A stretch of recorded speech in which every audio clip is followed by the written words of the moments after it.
এক বিকেলের নরম রোদের আলোয় আমিন তার দাদুর সঙ্গে বাড়ির উঠানে বসেছিল। দাদু আমিনকে বললেন, আমিন, আল্লাহ তাদের দোয়া কবুল করে যারা মন থেকে চায় এবং ভালো কাজ করে। আমিন কৌতূহল নিয়ে জিজ্ঞেস করল, দাদু, দোয়া কিভাবে করতে হয়?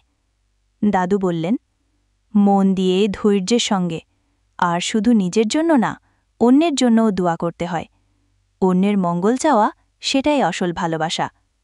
পরদিন সকালে আমিন গ্রামের সরু পথে হাঁটছিল। পথের ধারে সে দেখতে পেল তার বন্ধু রহিম মন খারাপ করে একা বসে আছে, মুখে চিন্তার ছাপ। রহিম, কি হয়েছে? আমিন জিজ্ঞেস করল। রহিম মুখ নিচু করে বলল, আমার প্রিয় পোষা ছাগল লায়লা সকাল থেকে হারিয়ে গেছে। আমি সবখানে খুঁজেছি, কোথাও পাইনি।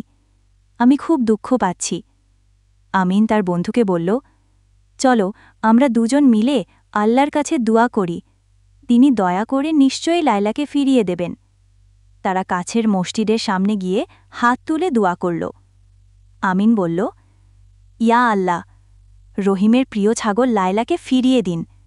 আমরা তাকে খুব ভালোবাসি। আপনি সব দেখতে পান, সব জানেন।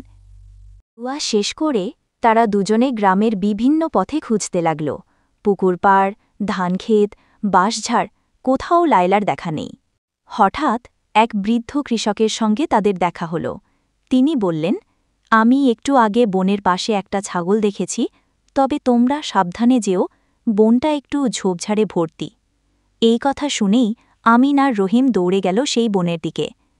জঙ্গল একটু ঘন হলেও তারা সাহস হারাল না। হঠাৎ তারা একটা কাঁটা ঝোপের মধ্যে ছাগলের ডাক শুনতে পেল। রহিম, শুনেছ, ওইটা লায়লার আওয়াজ না? আমিন চিৎকার করে বলল। তারপর দুজন মিলে ধীরে ধীরে ঝোপের মধ্যে এগিয়ে গেল। তারা দেখল, সত্যি লায়লা সেখানেই আটকে আছে।